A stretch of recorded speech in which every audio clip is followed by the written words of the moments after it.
de Marcos, capítulo 8. Marcos, capítulo 8, do verso 34 a 38.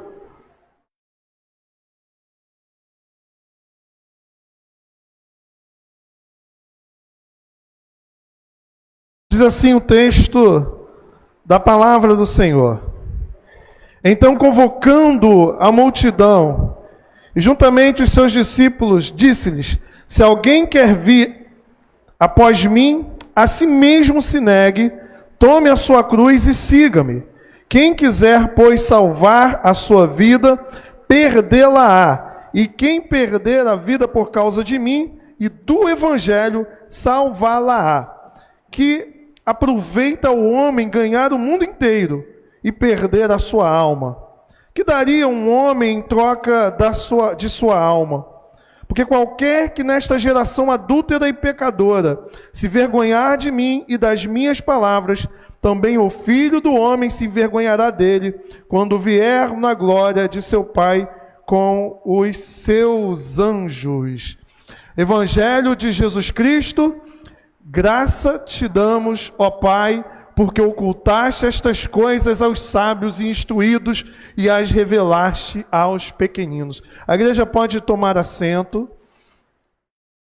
Meus queridos irmãos, a superficialidade é a marca da sociedade contemporânea. Ser cristão evangélico virou moda. Da mesma forma que as pessoas se tornam também seguidoras de uma pessoa numa rede social, elas também têm se tornado seguidoras de Cristo. Então as pessoas, elas escolhem uma igreja, né, pelo conforto, a gosto do freguês, e quando acontece alguma coisa que elas não gostam, elas simplesmente fazem igual na rede social, deixa de curtir e deixa de seguir. Qualquer coisa que desagrada a pessoa, ela, com muita facilidade, ela se ofende, e seguir a Cristo não tem sido algo que a pessoa tem colocado como prioridade na sua vida. Agora, ser cristão, não do IBGE, mas ser cristão conforme aquilo que as Sagradas Escrituras tem nos ensinado o que é ser um seguidor de Jesus, é um desafio muito grande e é um caminhar na contramão da sociedade contemporânea que vê o ser evangélico como algo legal, como algo maneiro, como modismo. O texto que nós acabamos de ler aqui agora, ele precisa ser analisado à luz do seu contexto maior. E eu quero usar aqui como contexto maior o Evangelho Sinótico de Mateus. Mateus capítulo 16, do verso 13 e 23, mostra o que aconteceu antes. E eu estou escolhendo Mateus porque você encontra no Mateus alguns detalhes que Marco, por ser um evangelho mais resumido, ele não relata. No contexto do Evangelho de Mateus, do verso 13 ao verso 20, nós encontramos a descrição do que ocorreu na vizinhança de Cesareia de Filipe. Jesus perguntou aos seus discípulos: quem diz o povo ser o Filho do Homem? Cristo fez uma pergunta para os seus próprios discípulos: o que andam dizendo a meu respeito? Será que Jesus ele estava só preocupado, né, em saber do que andavam dizendo dele? Certamente não. Jesus estava preocupado com algo muito mais profundo do que saber a opinião do outro acerca de quem ele era de forma superficial. Quando eles responderam, nós encontramos várias respostas sendo dadas. Os próprios seguidores de Jesus. Uns diziam: é João Batista, João já tinha morrido há pouco tempo, então pensaram: olha, João deve ter voltado, né? Outros diziam: é Elias, havia uma profecia que Elias voltaria, né, próximo da vinda do Messias. Outros diziam: é Jeremias ou algum dos profetas. Se nós sairmos pelas ruas, ou se nós perguntarmos até mesmo os cristãos quem é Jesus, talvez você vai ficar surpreendido entre o próprio, né, meio cristão, que pessoas pensam de maneira diferente acerca da identidade de Jesus. E aí você tem Pedro respondendo de uma forma muito certeira: tu és o Cristo, conforme foi cantado aqui na nossa liturgia. Tu és o Cristo, o Filho do Deus vivo. Ora, Pedro, ele não disse isso porque ele era bom, porque ele era um estudioso, porque ele era um grande acadêmico, mas o próprio Jesus, ele depois de elogiar Pedro, ele disse, olha, não foi a carne e o sangue que te revelou isso, mas foi o Pai que está no céu. Não tem a ver com o teu conhecimento natural, com a sua capacidade de entender quem eu sou, mas o próprio Pai revelou para ti. E ele disse, tu és Pedro, e sobre esta rocha edificarei minha igreja, e as portas do Hades não terão domínio sobre ela. Vimos então que a confissão de Pedro, de quem Jesus Cristo é, forma assim então o fundamento da fé cristã. Pedro é a pedra sobre o qual a igreja foi edificada, no sentido de que ele foi o primeiro a confessar a verdade acerca de Cristo. Ele é o representante do colegiado apostólico. Ele diz quem Jesus é, e é exatamente firmado nessa fé que nós caminhamos. Firmados nessa fé que a igreja está alicerçada, e nem mesmo o Hades, a morte, poderá impedir aquilo que Deus tem para a sua igreja. Pois se Cristo ressuscitou, a morte não põe um fim no seu corpo, que somos nós. Nós também haveremos de ressuscitar. Depois de saber quem é Jesus, e aí nós voltamos para Marcos, né? No Evangelho de Marcos, esse contexto que eu acabei de citar, ele aparece, mas de forma resumida. E em Marcos, o evangelista, ele se preocupa primeiramente em dizer quem é Jesus. Depois, Marcos, ele se preocupa em informar o que Jesus veio fazer. Primeiro, Marcos, ele quer dizer quem é Jesus? Qual é a identidade de Jesus? Lá no batismo, lembra? Nós temos assim então a declaração, tu és o meu filho amado. Nós vimos aqui no domingo antes da quaresma também, que lá na transfiguração, nós encontramos pela segunda vez Deus dizendo, eis aí o meu filho amado. Agora Marcos ele vai se preocupar em dizer o que esse filho amado veio fazer. Depois de saber quem é Jesus, o evangelista se preocupa em dizer qual é a missão de Jesus. E aí eu convido você a olhar aqui, dos versos 31 ao verso 33, Cristo falando acerca do que ele veio fazer. E Cristo então ele vai falar sobre a questão de que ele haveria de sofrer, que ele haveria de morrer, que ele haveria assim então de passar pela cruz. E é interessante que aqui nós nos deparamos com uma predição em linguagem muito clara acerca do sofrimento do Messias. A sua morte está se aproximando, mas também a sua ressurreição, pois Cristo vai morrer, porém ele vai ressuscitar. Cristo poupa os discípulos de detalhes do seu sofrimento, mas ele repreende a Pedro. Nesse contexto aqui, do verso 31 a 33, ele repreende Pedro, porque Pedro ele quer impedir Jesus de ir para a cruz. Pedro, ele simplesmente ele diz, não, Senhor, que esse papo de morte, que essa coisa de sofrimento, não tens o Messias. Mas Jesus, ele repreende Pedro, porque Jesus sabe que a missão dele é morrer por causa do Evangelho. Uma vez que Jesus Cristo repreende Pedro, o Hernandes Dias Lopes vai até comentar que o humanismo de Pedro, essa coisa de não, que sofrimento para quê? Esse humanismo de Pedro chega a ser satânico, né? Pedro querendo impedir Cristo de ir para a cruz. Pedro não entendia que se Cristo se salvasse, ele não poderia nos salvar. Sem a cruz não há coroa, sem Calvário não existe céu, sem sacrifício não há salvação. E Pedro queria impedir Jesus de tudo isso. Então nós encontramos aqui, depois de Pedro receber uma chamada de atenção, é parecido com aquele aluno, né, que sempre faz besteira, aí de repente ele faz uma coisa legal, o professor elogia, depois não demora muito, o professor chega lá, ô Pedrão, vacilou Pedrão. E Pedro é esse tipo de pessoa, né, meu irmão? Pedro ele é extremamente precipitado, ele é completamente apressado, mas nós encontramos aqui nesse texto, Pedro, apesar, né, embora ele tenha revelado a vontade de Deus de que o povo soubesse a identidade de Jesus, Pedro agora ele está cogitando das coisas do homem e não das coisas de Deus. E aí Jesus, então, ele começa do verso 34 ao verso 38, que é o texto que nós lemos aqui e que nós vamos concentrar a nossa atenção. Do verso 34 ao verso 38, agora nós encontramos Jesus Cristo falando sobre as características do discípulo de Cristo. Quais são as características daquele que quer seguir a Jesus?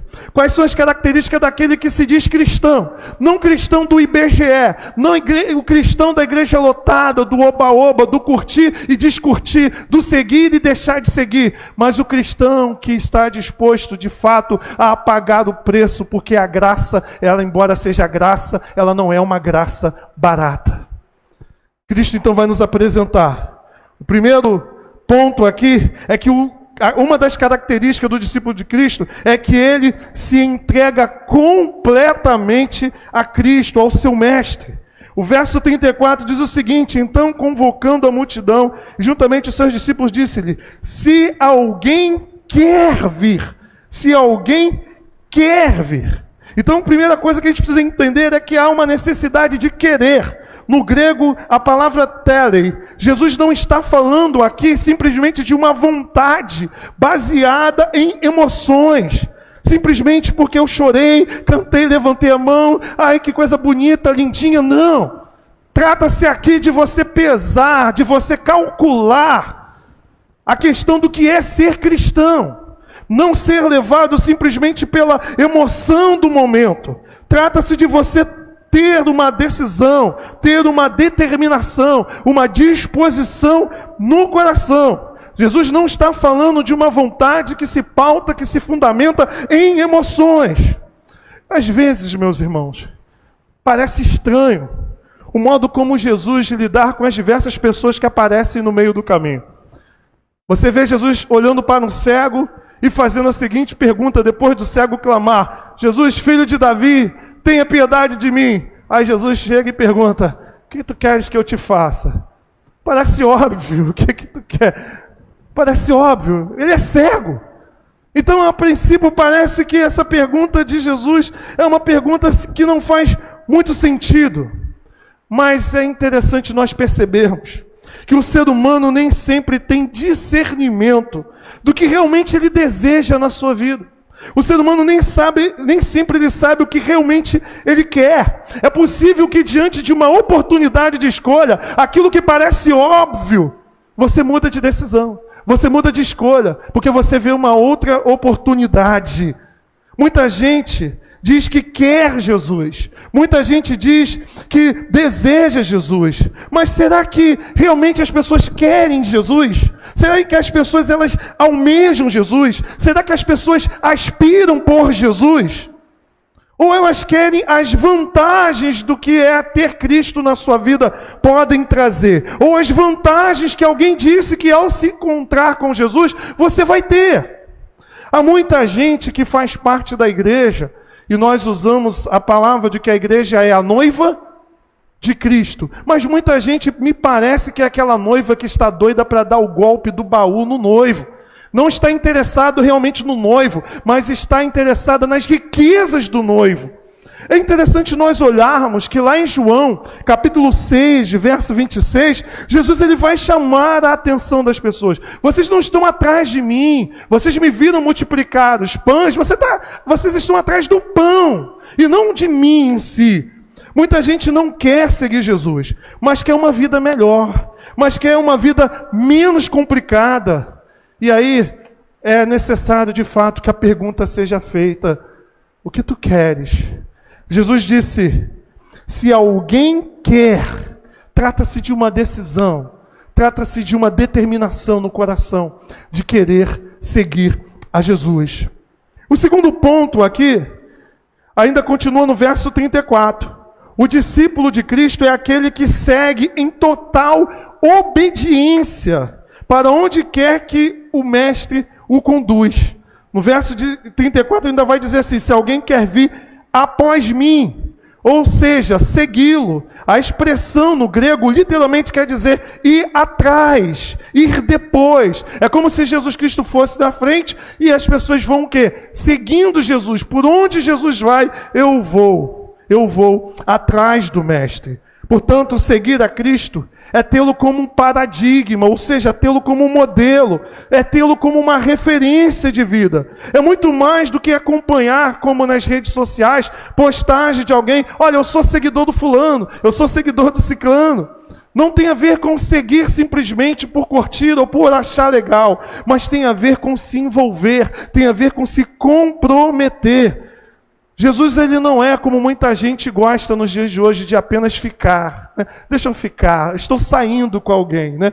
Jesus não é essa pessoa. Ele só fica com alguém que de fato quer o quê? Compromisso.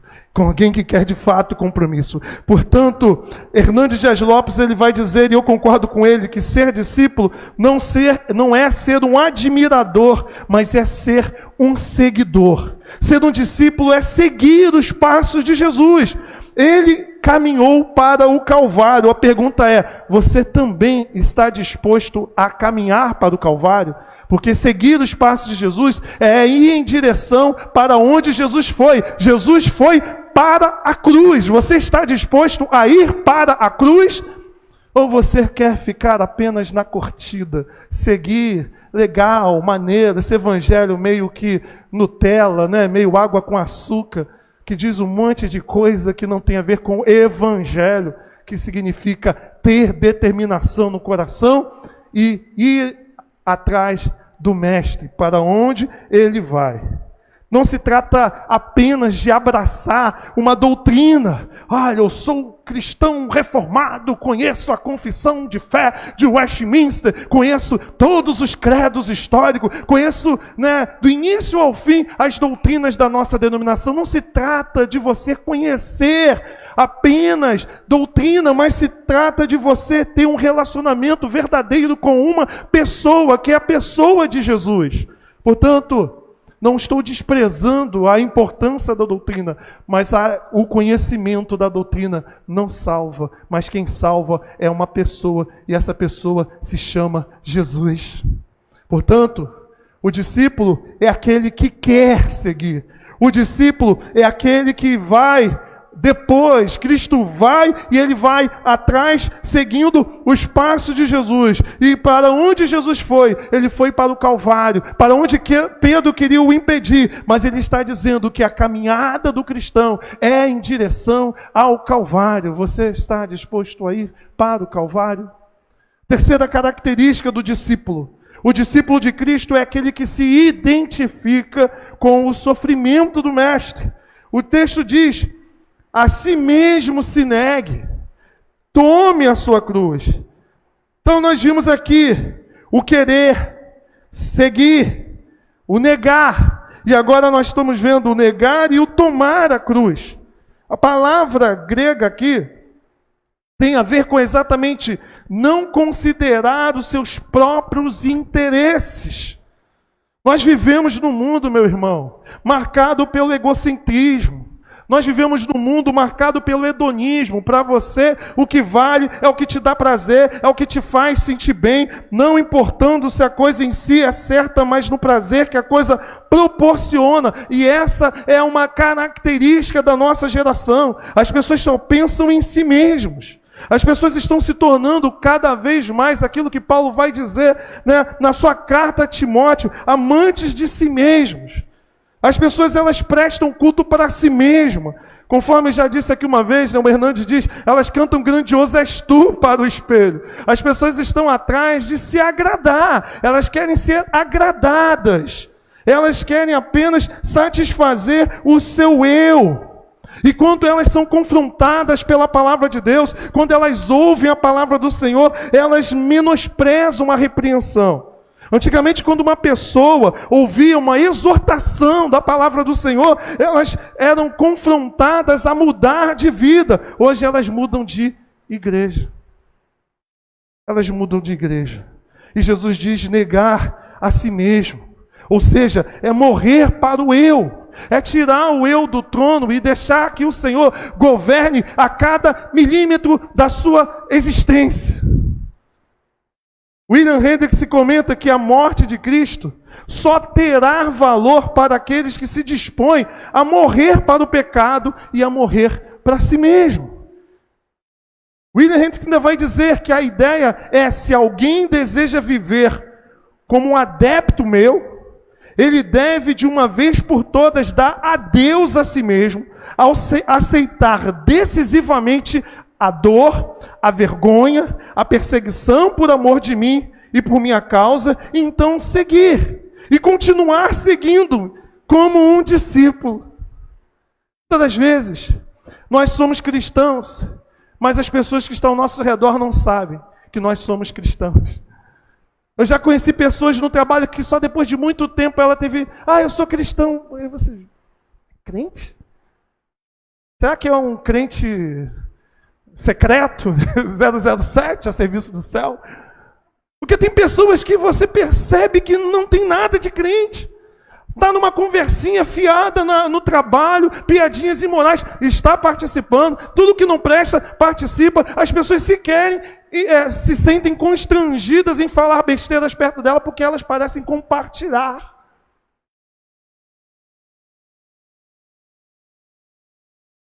Portanto, meu irmão, minha irmã,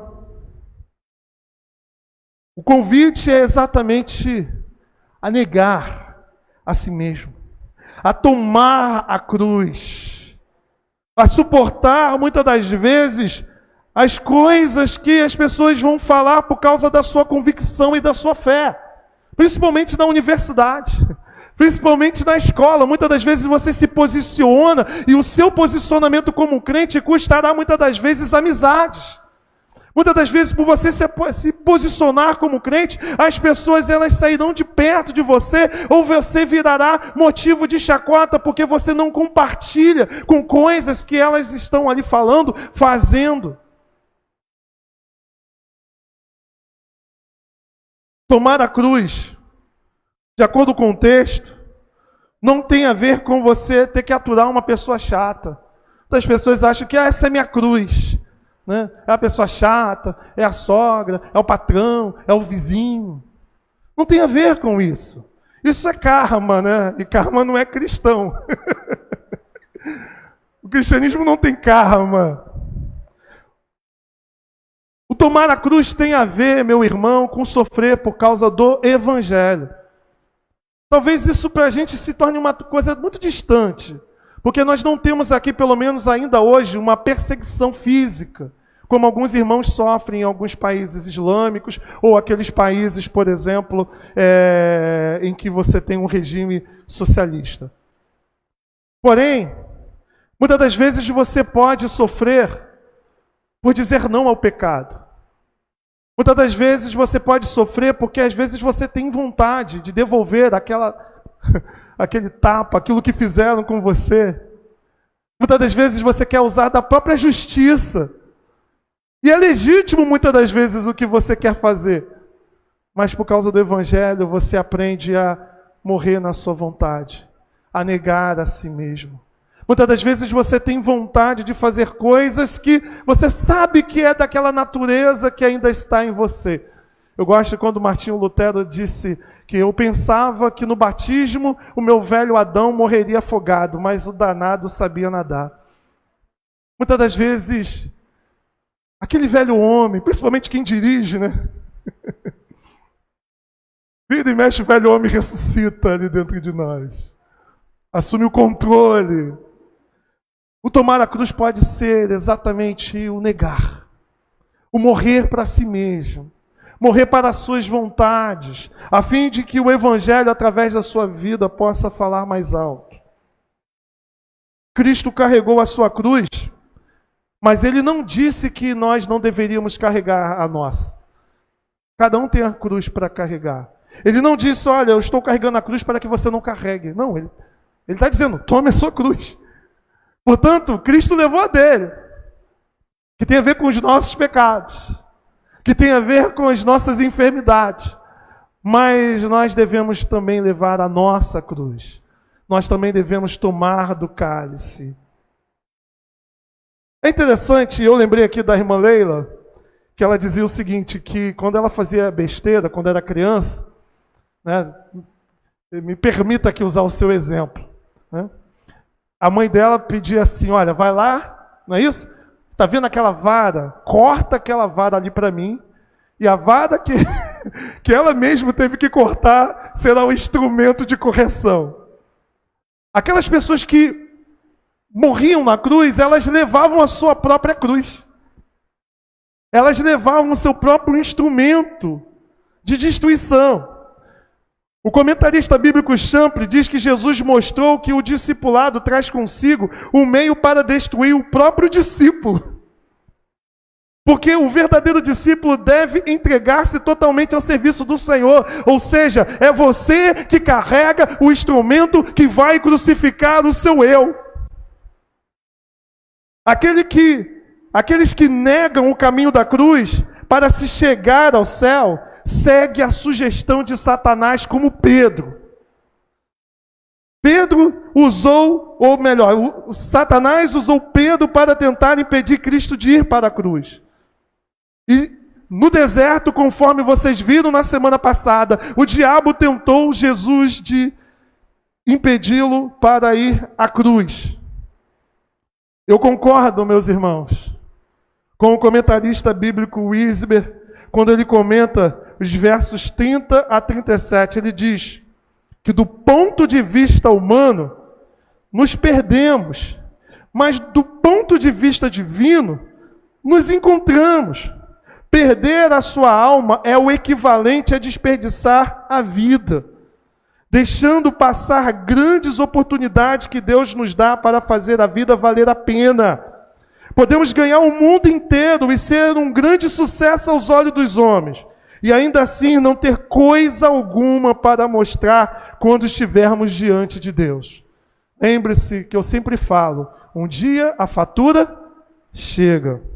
Mesmo tendo conquistado o mundo inteiro, nós não teremos naquele momento dinheiro suficiente para pagar por uma nova oportunidade ou por uma nova chance. Por isso que Jesus vai dizer, lá no verso de número 35, quem quiser, pois, salvar a sua vida, perdê-la-á. E quem perder a vida por causa de mim e do Evangelho, salvá-la-á. Então o que aproveita você gastar a sua vida toda tentando acumular coisas para esse presente século? O que adianta você viver uma vida cujo o significado está naquilo que o ladrão pode levar e que o tempo pode destruir? A sua vida não faz sentido para além daquilo que você trabalha e aquilo que você produz. Porque qualquer que nessa geração adúltera e pecadora se envergonhar de mim, Jesus está dizendo, se você não for capaz de expressar diante dos homens que você tem alguma coisa comigo, lá naquele dia, eu vou dizer diante do meu Pai, eu não tenho nada contigo. Porque Jesus só se compromete com quem tem compromisso com Ele. Se você se envergonha de Jesus diante dos seus amigos, se você se envergonha de Jesus diante daquelas pessoas com quem você convive no trabalho, se Jesus é uma vergonha para ti, é isso que o texto está dizendo. Se você não é capaz de assumir e de admitir que você tem parte com Ele, Ele também dirá, naquele grandioso dia, que não tem parte contigo. O verso 38 fala exatamente disso, daqueles que se vergonham de Cristo, ou seja, que não querem expor como tendo alguma relação com Ele e seus ensinos. Portanto, não espere que naquele dia Cristo vai olhar de forma diferente para essa sua atitude. Portanto, ser discípulo trata-se de uma escolha.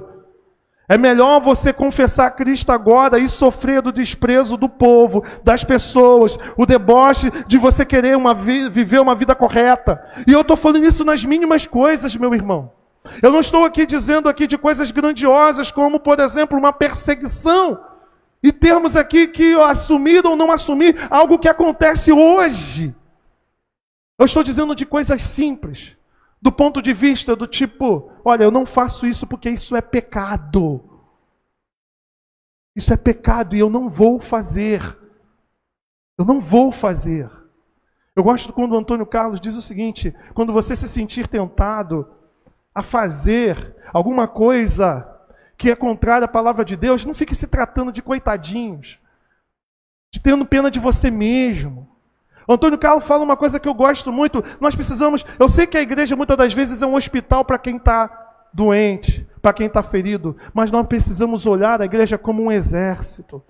Como alguém que está na posição a qual, né, foi confiado a você a se posicionar. E você vai dizer, você está querendo me humilhar? Eu não vou me envolver com esse lixo. Deus me chamou para coisas melhores e superiores. Não reda-te da posição que Deus te colocou. Olhe para o pecado e trata pecado como pecado e ponto. Não tenha pena de si mesmo, mas entenda que todos os recursos da graça de Deus já estão disponíveis para você. Você é perdoado por Deus, você é amado de Deus, você é filho de Deus, o Espírito Santo habita em você, e Paulo disse que o pecado não terá domínio sobre vós. E se você já tem todos os recursos que Deus dá à sua igreja, por que ficar com pena de si mesmo? Por que olhar para a sua vida como uma pobre vida se Deus te chamou para viver a vida do Filho de Deus? Lembre-se que aquele homem que quer gastar sua vida apenas com as coisas desse presente século é semelhante àquela parábola de Lucas 12, 21, daquele homem que guarda tudo num celeiro. E aí aquela palavra profunda e tremenda, louco, esta noite te pedirão a tua alma, e que tu tens preparado, e para quem será? Eu gosto muito de uma peça antiga chamada Leilão das Almas. Quanto vale a sua alma? E aí aparece a bebida, aparece as drogas, aparece uma série de coisas.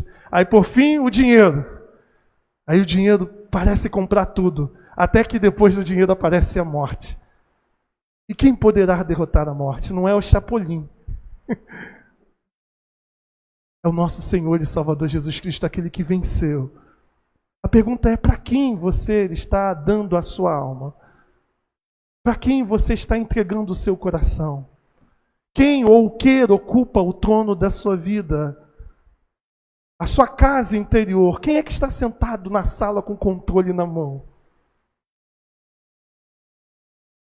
Hernani Dias Lopes, concluindo, ele vai dizer que as pessoas elas querem milagres, mas não querem renúncia. Querem prosperidade e saúde, mas não querem arrependimento. Querem paraíso na terra e não a bem-aventurança do céu.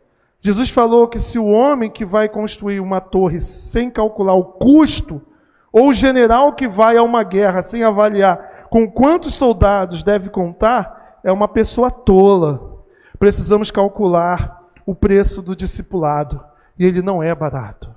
A graça é graça, mas não é uma graça barata. Cristo morreu para te salvar, mas você foi chamado para viver uma vida de santificação, uma vida diferente e não de qualquer jeito. O discipulado exige uma entrega total. O discipulado exige que você siga Jesus de forma completamente obediente. Para onde Jesus for, que você vá atrás dele. O discipulado exige que você se identifique com os sofrimentos de Cristo. É importante compreender que o caminho de Cristo é o caminho da cruz. Sim, é o caminho da cruz, é o caminho da renúncia. E para de mimimi. Para de mimimi. Eu vou sair da igreja. Eu vou deixar esse pastor falou assim comigo. Ah, toma vergonha nessa cara, crente. Toma vergonha nessa cara, crente. O caminho é o caminho da cruz. É o caminho de você aguentar com firmeza as pancadas dessa vida e saber que a vida não vai ter pena de você. Isso aqui não é parque de diversão. Mas quero te falar uma coisa, meu irmão. Jesus foi para a cruz, mas a morte não o segurou. Se o caminho da cruz você seguir, certamente Jesus não só foi para a cruz, mas ele também ressuscitou e foi para o céu.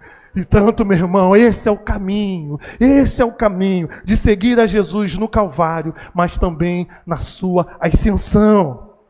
É importante compreender É importante entender isso. Seja um verdadeiro discípulo de Cristo. Experimente o mistério pascal que vamos celebrar daqui a algumas semanas. O Cristo que morreu, o Cristo ressuscitou, e eu estou mergulhado nesse mistério, eu estou identificado com Ele. Por isso eu posso ter a certeza que se eu participo da humilhação, eu também participarei da glorificação. Portanto, meu irmão, viva o discipulado cristão no sentido mais profundo da Bíblia. Amém? Fecha seus olhos.